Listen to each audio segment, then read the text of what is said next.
Hi, Jared Krause, host of the Buying Online Businesses podcast. And today I get to speak to Gert Mellak, who is an absolute amazing SEO expert. He's been in the industry of SEO for over 19 years, coming up to 2 decades now. So he definitely knows his stuff. He's worked with some of the biggest brands and agencies with his own agency. And in this episode, we get to talk about how to audit websites before even buying them during your due diligence period. We also talk about how to audit websites to grow them. We talk about on-page SEO, off-page SEO, different types of link building strategies, different types of SEO tools that you can use. We also bust some myths and some common beliefs about SEO and what we should be doing to first prune our website before we start implementing long-term strategies to grow our website business, to either flip it or to keep it for the long term and keep returning us income every single month. So if you're looking to buy a website and learn about how to do SEO due diligence or build a website business that you've just bought using really good SEO strategies for the long term, be sure not to miss this episode. There's so many powerful knowledge bobs in here, and I'm sure you're going to enjoy it.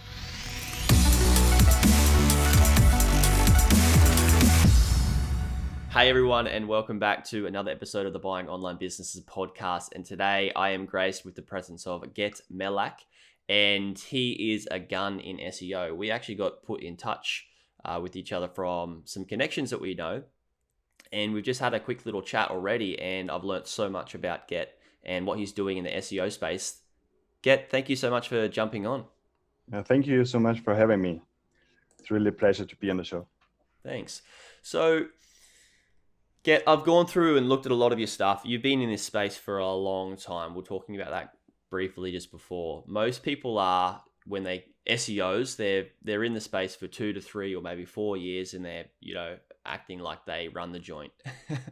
And you have been in it from almost the grassroots of where 19 years ago, where things you were mentioning that people were doing the black hat strategies, or may not have even been black hat strategies back then, where people had white web pages with the keywords that were highlighted in white so you couldn't actually see them so you could get ranked. Exactly. I mean, it was, I found this out about the time frame actually in another podcast interview I did a few weeks ago, where the interviewer actually pointed it out because I just had like the number in mind. And she was like, yeah, that's kind of 19 years ago. And I really remember the exact moment because I had to Google SEO. I had no idea what it meant. I just saw a job offer and they were paying quite a lot of money on a trip to New York City, I think it was. And I just wanted to know what SEO was. And at that time I was like doing web design stuff for your neighbors and local businesses and the local chess club, etc. And so I thought, yeah, it would be interesting to get into SEO because this could be a great add-on service I could offer to those clients and kind of help them rank, right? Yeah, it's a natural progression of a web developer to move into that. If you want to help them even further, an ongoing service, that SEO is a big thing. And it's Absolutely. Not about, hey, how do I build my business? It's more about, hey, how do I serve my clients best? And that's what we're big on here, especially in my community. So a lot of people listening they're looking at buying websites. They're already established, already making money, and they either want to, I already teach a lot of people in my community who join how to do SEO due diligence. There's certain things and key metrics we need to look at. And then most of the people that buy sites obviously want to build their investment so they can either flip it or hold on to it for long-term growth. And I noticed that you've got some, quite a common thing is that you do audits. So talk to me a little bit about, what's in some of the SEO audits that you do. Yeah, absolutely. I mean, for me, and when we do audits, usually what we get faced with are websites that are losing traffic, websites that have been losing certain rankings. So website owners get a little bit nervous and reach out to us and basically ask for help. So what you see with probably quite a few websites that are being sold is that their organic traffic has been going down for quite a few weeks or months, or maybe there was a Google algorithm update and they just lost traffic. We had a case recently where A guy called me with rings around his eyes. Basically, he hadn't been sleeping for 4 nights because he basically ran out of business. He lost 70% of his traffic just Wow. by the Google Tune Core update, right? And this is the kind of situation we get faced with, but it's also the kind of situation you're going to see or you have to expect when evaluating a website, right? So the audit is definitely something, it's like a complete diagnostic of the website's current situation, but also a little bit about the history, what was going on before. I mean, they usually state revenue figures, right? What they are making in affiliates, in advertising, spend, etc. But obviously, you can kind of deduce an organic traffic evolution if this is still the case, if they're still making this money, or if it's probably going down month after month, just by taking out a few figures with one of the most common tools, which is Ahrefs, for example, right? In the audit, we usually, I think we use like 8 different tools, very high-end SEO tools, in order to get all the detailed information we can get, both from about the site itself, on the on page status, but also on the off page side, meaning the links coming in, what's the link velocity, what are the types of links that are coming in. We usually do a full link audit, which means we analyze every single link that's pointing to the site in most cases, and check out if this link is really worthwhile, if this carries any weight, if this is potentially negatively affecting a site's rankings, etc. So it's a bunch of tools. It's usually, I think our usual reports are like 35, 40 pages once we get through, plus about 10, 15 Excel spreadsheets with lists of URLs, etc. What's really coming out after such an audit. Yeah, excellent. So say somebody was buying a site that wasn't, over the $100,000 range, and they just wanted to do a little, SEO audit or SEO due diligence themselves. What are some of the things that you'd have them check by using such a tool like Ahrefs or some of the other free tools that may be out there? Yeah, I would definitely go for Ahrefs or SEMrush. Yeah, one of both, paid preferably version. Ahrefs, paid version, because it really pays off. Even if you just paid for a month and the most basic version they have, it's just going to pay off, right? Yeah. I would, one of the first things I look at very often when someone reaches out to me, even before calling them, I would check out in Ahrefs what the site is about, what the traffic has been doing lately. So it's really plugging the site into Ahrefs, checking out their organic keywords, their organic keyword changes, what rankings have been changing lately, because very often you can almost welcome a potential client, say, yeah, what happened to that and that ranking? And they will probably know about it. It's probably the reason why they called in the first place, or why they reached out in the first place. Those tools also give you an idea about the evolution of the organic traffic over time. So if there are any spikes, or there are quite a few sites I've seen lately have been going down with the latest November update, or there was just another local SEO update coming out. So you can kind of judge why someone might be reach out to you, or you can also judge why someone might have decided to sell a site, right? Yeah. So there will probably, I understand there are people out there that are basically just interested in flipping sites all the time. And then you have people that kind of can't get a site making enough money anymore and want to see if there are any potential buyers. So I would really watch out about what the traffic has been doing lately. And Ahrefs also gives you an idea on the links they get. So in very competitive spaces, you have got so-called negative SEO attacks, which is really a thing, even though Google usually tries to convince us that it is not. Negative SEO meaning competitors create links to kind of confuse Google in a certain way, right? Yeah, I've heard about this. I'm saying confusing because it used to be a few years ago. It was like links with anchor tags with completely unrelated topics. So Viagra, porn, whatever, anchor tags, just to kind of put you in a shady light. But attackers got smarter, so they would basically just try to confuse Google a little bit lately, right? So if you would want to rank for something in the USA, they would add Canada, for example, Yeah. right, to the anchor text, and kind of twist the idea Google has about your site a little bit in terms of links. And if most of your anchor text from incoming links contain Canada, it's very hard to justify that your site is about the USA, right? Yeah, it decreases the trust that is there from Google, and it tricks that algorithm.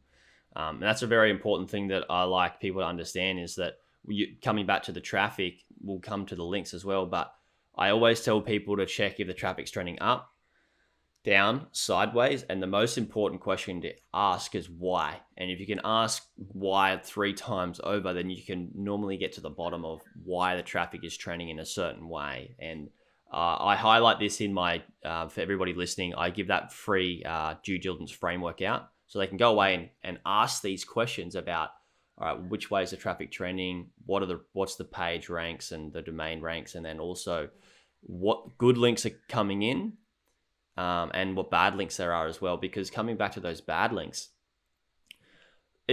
you could have competitors that are actually just saying, all right, we want to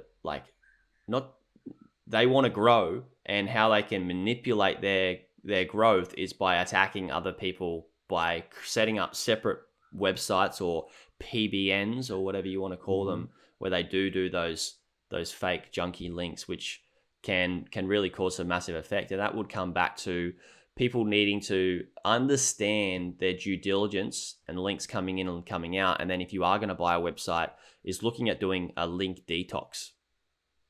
Right. Would you agree? Exactly. Talk to me about Absolutely. like how you'd go about doing a link detox. Okay, link detox is basically really in the first place taking out all the links that are there, right? You can use different tools. Ahrefs is one of them. The market leading tool we are using is Link Research Tools, which is basically the link building suite that has most experience in this space, and is very often leading the way in terms of what they already know that Google is going to admit probably a few years later. Yeah. So absolutely kudos to them. But what they created, for example, is really a huge help when you evaluate links, because they would check the backlinks of every backlink, right?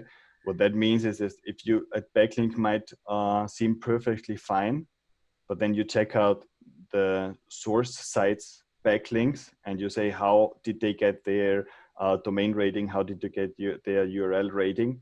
And you see they all have PBNs, they all have very shady backlinks. So Google basically doesn't only consider the first level source of your link, but also how this first level source got their authority, right? So this is something that's on a link by link basis with Ahrefs is very hard to do.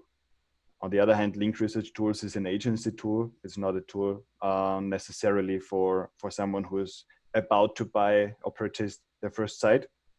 Yeah. So you probably want to work with some consultancy or agency there that can help you in this space. But link detoxing really means taking the detox risk, we call this, that the site is currently basically facing, right? There are different spaces. Every niche on the internet works in a different way. It might be perfectly fine to have a very high detox risk because all your competitors might do the same thing, right? On the other hand, you never know what they might have filed for disavowing to Google. So disavowing meaning, Google, please don't take into account those shady links because I didn't build them, or this was another time, and we all know that things have their own progress and their own evolution, right? But you basically don't take out the detox risk in isolation of a single site, but you have to see it in a broader space. So if you go for casino sites, for example, you will find a very different detox risk sites are ready to take than if you are in the mummy blogger space. Yeah, obviously, because it's a different demographic of people in the casino space. They're much more. It's much more of a thing to compete with and have bad links and all that sort of stuff, as opposed to people in the demographic in the mum space. Is that right? Absolutely. And it basically comes down to how much money is a site making Mm-hmm. for with a page one ranking. Mm-hmm. And then you get all the attacks from one to the other. I mean, it's really with Fiverr at hand. It's really not a matter of building your own shady PBN to attack a competitor. You can send them 5,000 comment spam links on Fiverr and probably purchase them for $25. I don't know, right? Yeah. So there is a lot of things going on. Google has gotten very smart about this. So they very often don't even penalize you. They just ignore those links in many cases. But then we have already, from our own experience, have seen sites that suddenly lose a certain ranking they Because used of to it. have because of 5,000 anchor text, direct anchored match anchor text being placed on comments of unrelated blogs, right? And then Yep. it's really a matter of doing the complete detox, getting those links disavowed, and then there is some boost you can make so the disavow is really getting scanned by Google at time, because otherwise it could take months until this is going to take an effect, and then you suddenly see the keyword come back, if not in the first page right away, but maybe on page 2 or 3, and then you can still work your way up again. That's So this great. is the thing, right? We have first-hand experience with this, and it could also, on the other hand, be something that might be a bargain on a site if the site owner knows that there is an issue with negative SEO, and they might offer the site for a lower price. If you're ready to do the detox, if you're ready to do the disavow, and maybe take a certain risk that the disavow might not exactly bring you back to where it was, but maybe to some extent, it could open up a very interesting possibility in terms of price to get a very good site with maybe good content, and just work a little bit more on the backlink side, maybe to put it back up. Yeah, there's certainly massive opportunities on both the buy side and the sell side. So let's say, for example, somebody was coming to buy and they did jump in and they got the link detox tool and they saw that there was 5,000 anchor text or comments or whatever, and maybe somebody else has set up a PBN where they've got 10 to 20 or 30, maybe even more links coming in that aren't relevant, which can bring that site's SEO down or visibility down. That's a massive opportunity that somebody could come in and say, hey, I could turn this around and Mm-hmm. get growth out of it and then flip it.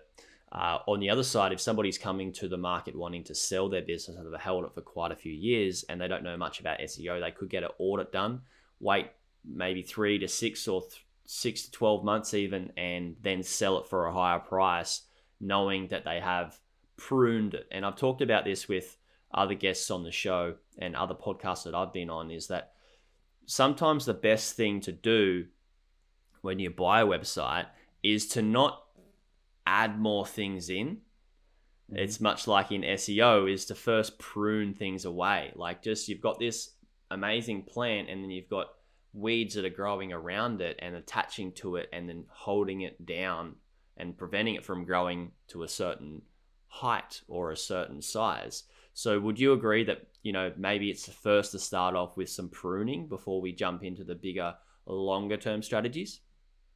Absolutely. Actually, one of the most important parts in every single site audit we've done is really pruning and joining similar articles, getting rid of things that don't work. I mean, I've just been through a site with like 10,000 URLs, and I think it's 500 that really bring in traffic, because the site has just been growing over time. That's perfectly normal, right? Because you have your topic, right? Everybody is taught, and I think it's a good idea to kind of niche down, find a niche that interests you, talk about it, produce content. The more content, the better. But what happens is that you produce hundreds of very similar pieces of content, Mm-hmm. right? Yeah. And then it's a kind of tell Google, yeah, look, this is basically the same content, but we have given it a light twist. Or maybe take this podcast series we did across 6 different episodes, but kind of only rank the first episode. And then from there, people can go to the different episodes, because basically we are going to talk about the same thing, right? Yeah. So pruning, absolutely, definitely is one of the most important things we do in every single audit. Yeah. We basically suggest, dear client, take a look at these 150 URLs. We believe you can either get rid of them, or find a better place for them or a different website or whatever to leverage the content that's already created. But there is right now no justification to have Google crawl them every once in a while, all that 150, because you have the first one is basically saying everything the others say as well. And then decide whether you want to no index them, meaning asking Google to remove them from its index, right? Yeah. Or you might just want to redirect the URLs to the main article. You can add what's called a canonical tag, meaning that Google should pass all the link juice, all the potential those articles have to a certain URL to make it stronger. So there are different strategies. But I think we didn't have this 10 years ago. I mean, I've been here long enough that I see certain problems shift. 10 years ago, you didn't have the issue of thousands of pages with similar content, because there were many companies without any websites or something like that. But today you've got websites that have been growing for 10 years. That's right. So they might change their layout, they might change their look and feel, they might have added their responsive version, etc. But they have always migrated their content. Yeah, because they never wanted to lose it. I think it's a massive thing and it's one thing that we all certainly check, and every single person that's in my community and learns from me and everybody else in there, is that duplicate content is a massive thing, and it's a very low hanging fruit that you can help to grow a site with removing duplicate content and changing it. And what people may not see is when they're first buying a website is that it may be a site that's a drop shipping site, and they may have the same images and the same product, the same title name for that actual product, and then the same descriptions as well, and all the exact same words. And then they wonder, like, how come I've got so much duplicate content as opposed like to other sites that are out there? It's because so many other people are doing the same thing. Whereas you could really differentiate your products, your brand, and your business and become more of an authority by changing those little things. All it costs is getting somebody on Fiverr or Upwork to change some images, change some text and some titles, and you can really put yourself in a different league. And I think that's a great low-hanging fruit. And there's duplicate content checkers out there that you can use, like tools for free. You can go away. All you have to do is type into Google is, duplicate content checker for websites, and you can get all these free tools to check that. So I think that's a really cool low-hanging fruit, and a great sort of first point I'd suggest in maybe starting to prune and then looking at the audit as a bigger one. So moving away from the audit, mainly that's around the pruning, but you've obviously got longer term strategies. And I like that you've been in the space for 19 years. So you are into long-term strategies, and I'm a big believer in investing for the long term and growing for the long term. So talk to me about some of what your best SEO practices would be for long-term growth strategies on maybe on-page SEO and maybe off-page SEO. Yeah, absolutely.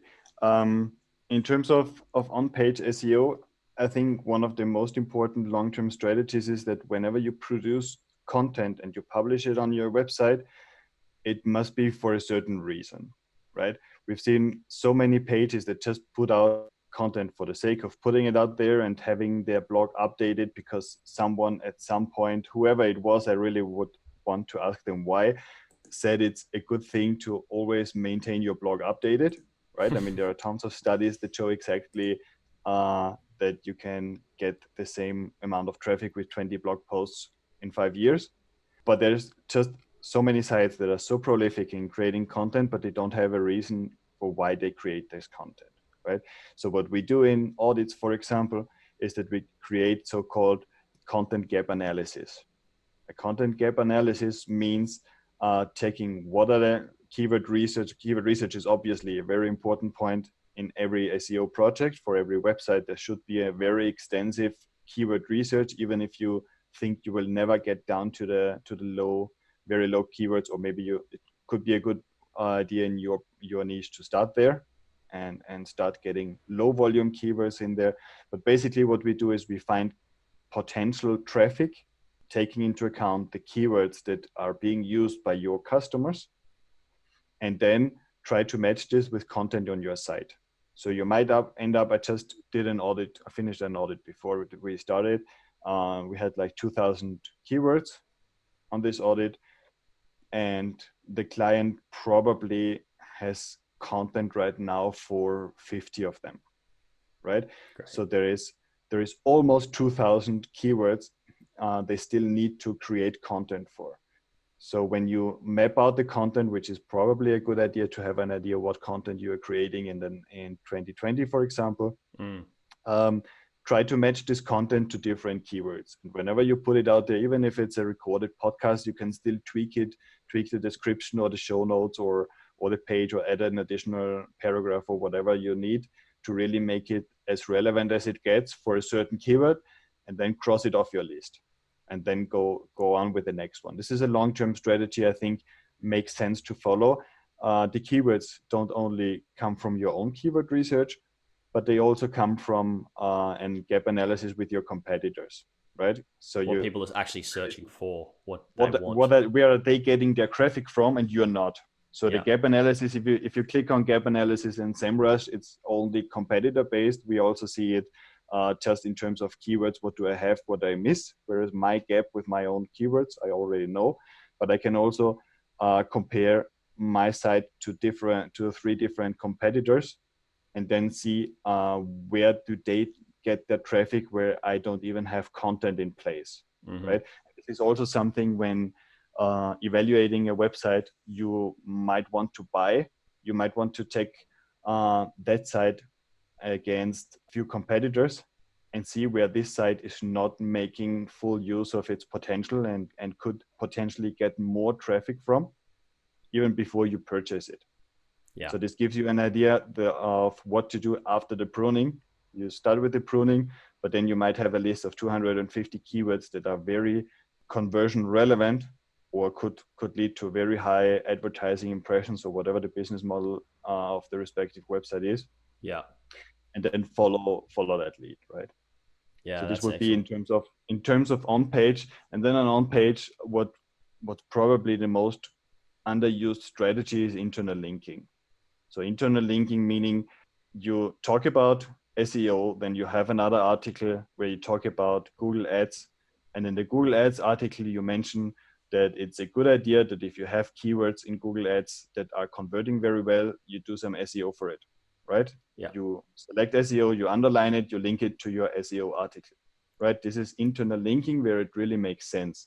So this gives Google an idea of how they should understand your website. And especially when you have several articles dealing with the same topic, it makes sense to tell Google which article is really the most relevant for a certain topic. So I could have 20, 30, 40 blog posts about SEO, but whenever there is SEO mentioned or something around SEO, I have some sort of SEO relevant anchor text pointing to my SEO services. So Google will understand, these are supporting articles, but they basically are all linking to the main pillar article, which is about my SEO services. Yeah, so this is internal linking, but you have to have some strategy or some SOP, some standard operating procedure in place for your team, so they know that we have like these 20 VIP contents we really want to rank. So whenever there is something relevant coming up, make sure you place a link to those VIP contents, because they are the traffic bringer. Yeah. And in terms of an SOP, is when you've done all this work looking at the keywords and curating the content, and then it'd be silly not to just link from every article at least one internal link and maybe one external link. Now, I don't know if that's an SOP that everybody goes by and still goes by, but what would you suggest if somebody's going to write a really good article with their keywords that they've researched? Are you suggesting at least one internal link and maybe one external link? Is that a thing? We usually don't really define any numbers, because it comes really down to the search intent. Okay. Right? Search intent meaning, why would somebody come to this article in the first place? And there might be articles where it just only makes sense to have external links. So you have like the best top 10 podcasts in the website purchasing flipping space, right? So there is almost no need for an internal anchor text. And then you might have some sort of hub page. A hub page usually is combining other articles of different topics. So this could be just about SEO, and from SEO I link to the audits, to the consulting, to keyword research, to whatever. This would be my hub page about SEO where I want to rank. So this page would be full of internal links and probably no external link at all, right? So external links, I think it's a myth that external links will always help your rankings, right? But I think it is true that it can very often help your audience understand you better. And then you have a thing that's called EAT, right? EAT is something that's especially trust. Exactly. You did your homework. Yeah.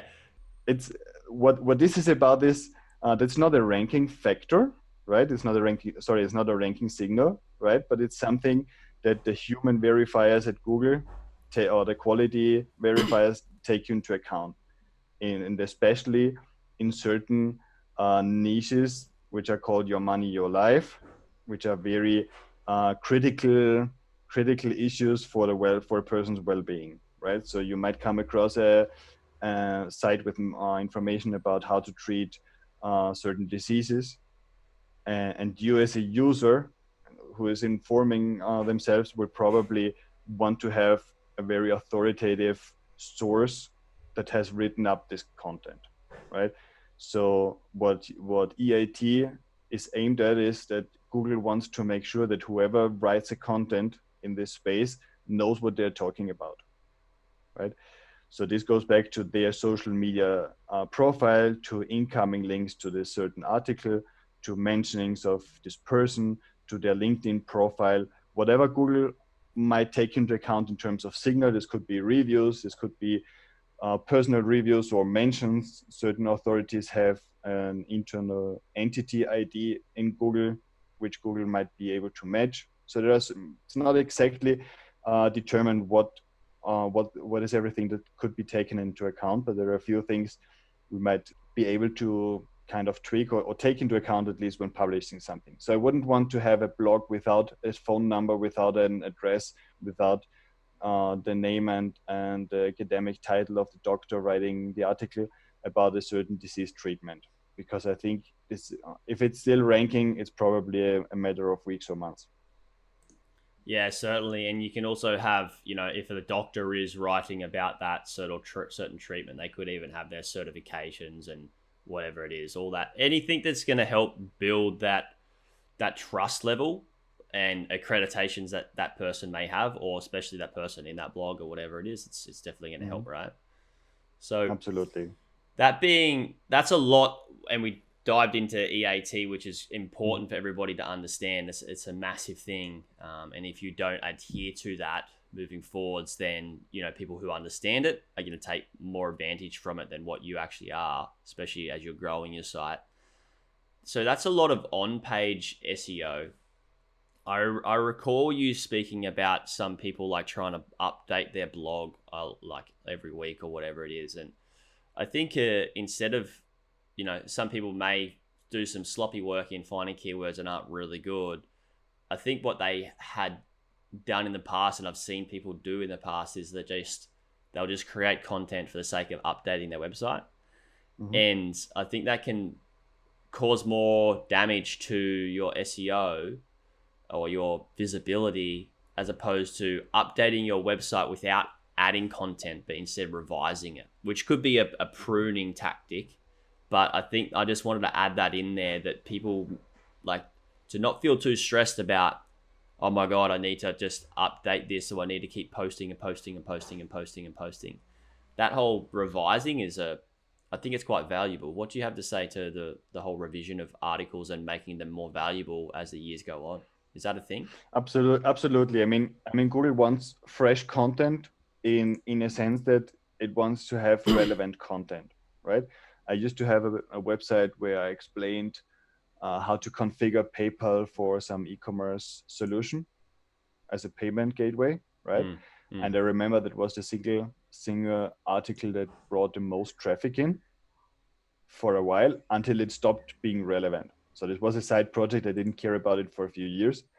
But I could, at some point, I just, for curiosity, went back and basically saw the graphics go down. So because I never jumped in and updated this information to maybe show how this works for different versions of this software, right?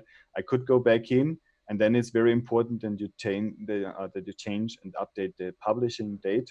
Not only change the content, but make sure in the source code your WordPress theme is really communicating that there is a new publishing date after you did a change, right? Not only change the content, also change the date, because Google might take this as a reference. And very often when you do advanced searches in Google, you also see the last date they think this content was published. So maybe this is something to take into account when you just can't get a site ranking. Check out the dates of their other competitors.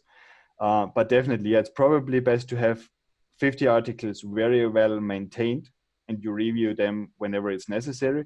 And the review is not only in terms of relevance, but it's also in terms of what Google expects. So we had, like with the last few core updates that were there, we had a feeling that Google is expecting certain information on a different place.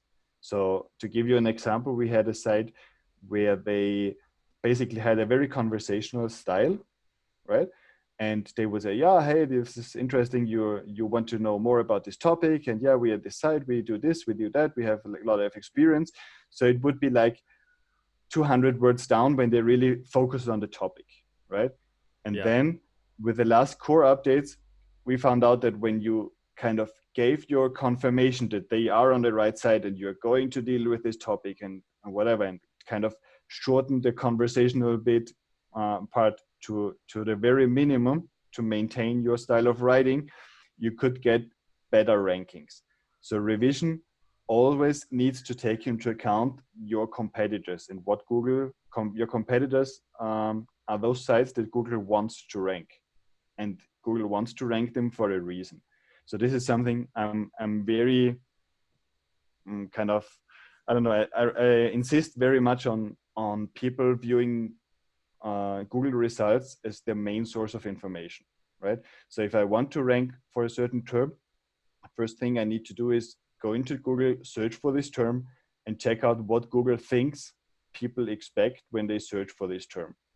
And then I go to my Word document or my WordPress site and start writing about the content after doing some additional research, which I would assume everybody should be doing, right?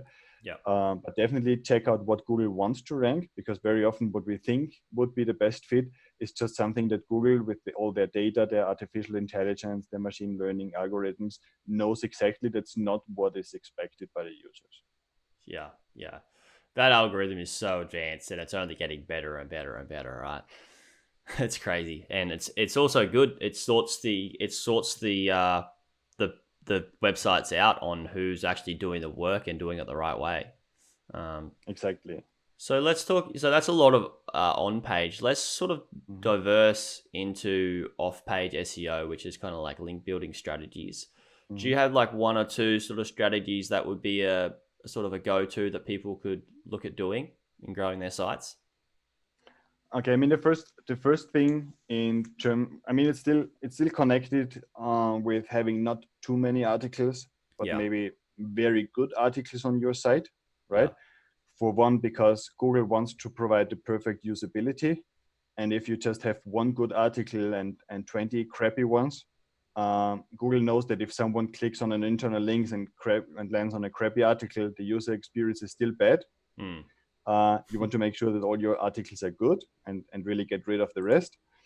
And then very often, instead of adding more content, as you're saying, it would be better to try to make the articles you have more important, and meaning get them more authority, and more authority meaning get other sites convince Google that those articles are important. How do we do this? With external links. So other sites linking to your articles in a very, very relevant context are going to provide positive signals to Google about the importance and authoritativeness of your articles, right? Yeah. So if you have an article about SEO audits, interesting would be to reach out to marketers, to people in the SEO space, to tour providers or whatever, and try different things in order to get a link from them.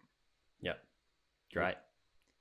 So that's and I've spoken about this and heard all about that, and this is some stuff that I suggest to my clients as well. And I think the underlying theme is that we haven't really highlighted this, but the underlying theme that we keep talking about really is, and it's kind of cliche because everybody says it, but it is really quality over quantity in these last few minutes of our chat, especially with not just the revision and the pruning, which is making our site more quality and not just having a large quantity of content on there, but also with the links, getting people to link in.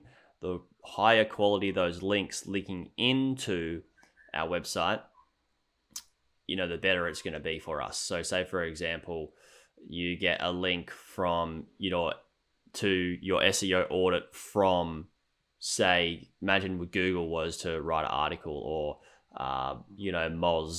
moz.com or SEMrush or whatever it was. Mm-hmm. They're going to get that's going to be a more valuable link than what it would be from my website, for example, buying online businesses.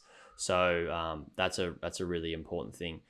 I want to wrap up with something that we maybe should have touched on at the start, but I just thought of it, and that's SEO myths and the most, the common beliefs and stuff like that. What are some of those beliefs and myths that people are throwing around and using that you've heard of that just aren't, something to go by anymore? And there's a lot, right?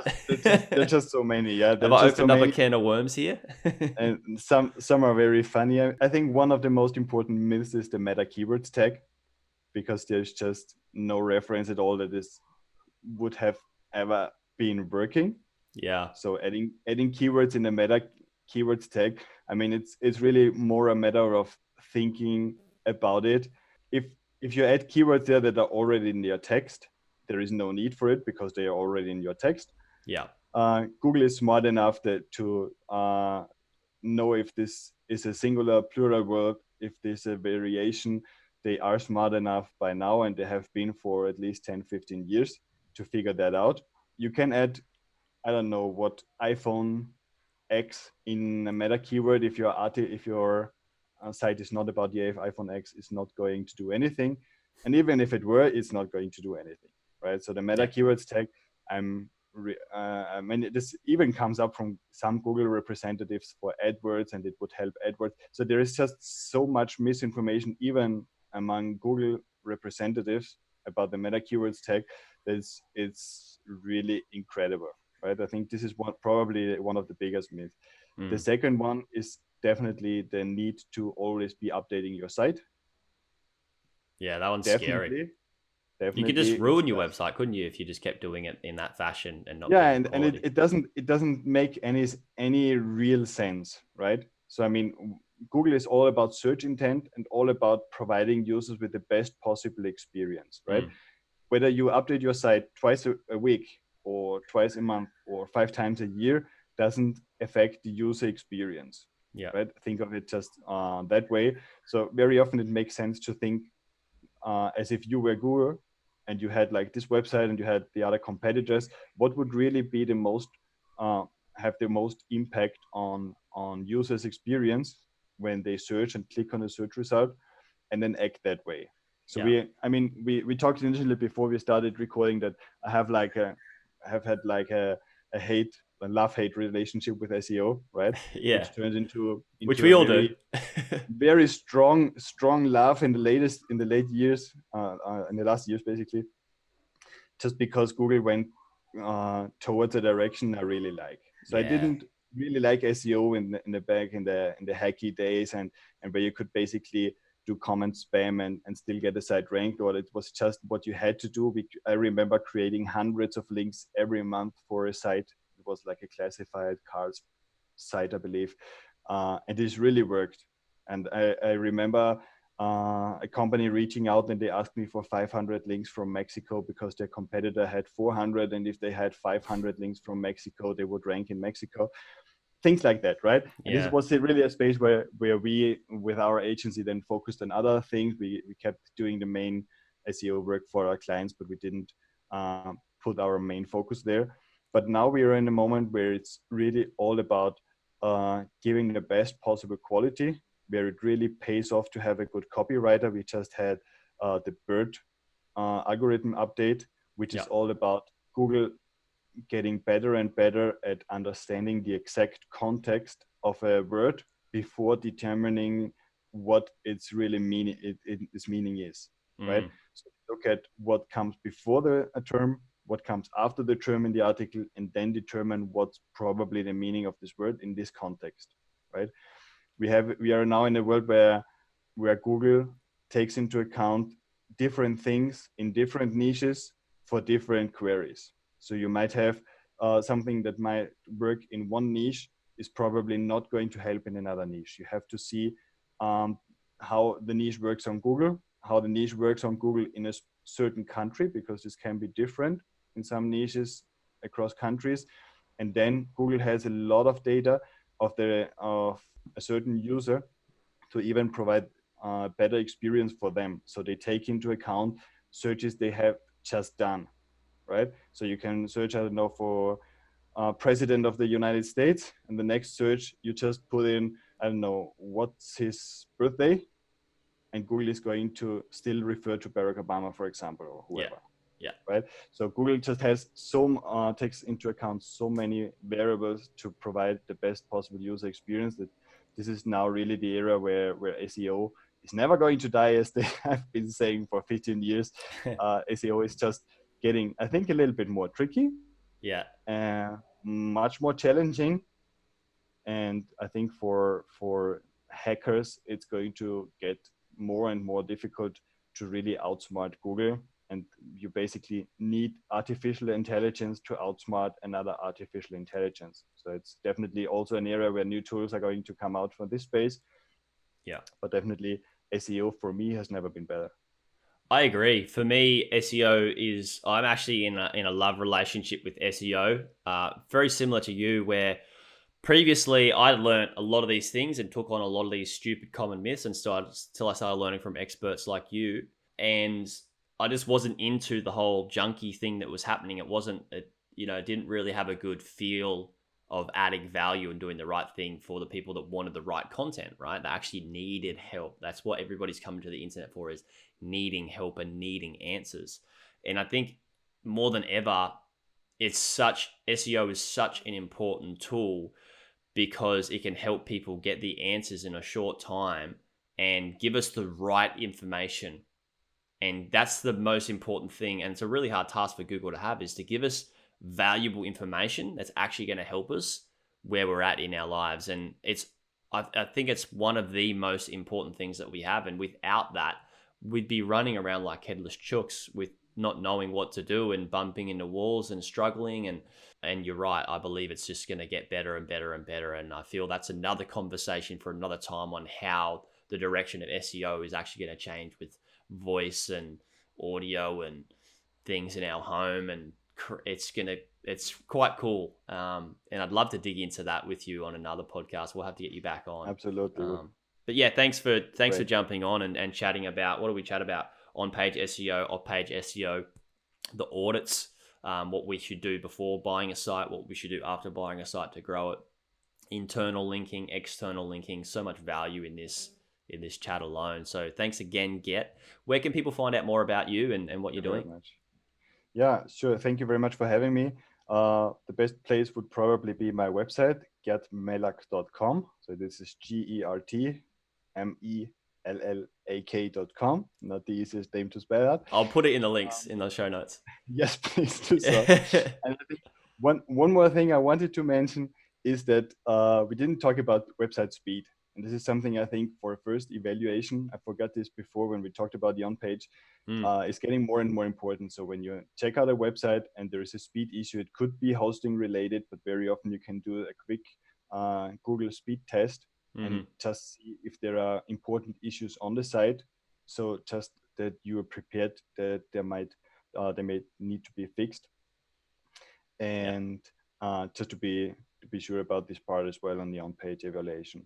I had that happen to me, and I did that this year, is my site speed was lagging a little, and I thought I'm going to update my hosting. It was costing me, I think it was going to cost me an extra $3 to $5 a month to update my hosting to a different provider, and half my speed. It was really, really worth it without changing anything else. It's just changing it over the hosting. And so, guys, that's a really good point, and I'm glad that you brought that up. Get really appreciate you having you on. And everybody that's listening, if you did enjoy listening, please go away and leave a review and let me know what you actually liked about this episode, so I can get more awesome guests like Get on the podcast as well. And thanks again for listening, everyone. Thanks again, Get, and we'll chat again soon. My pleasure.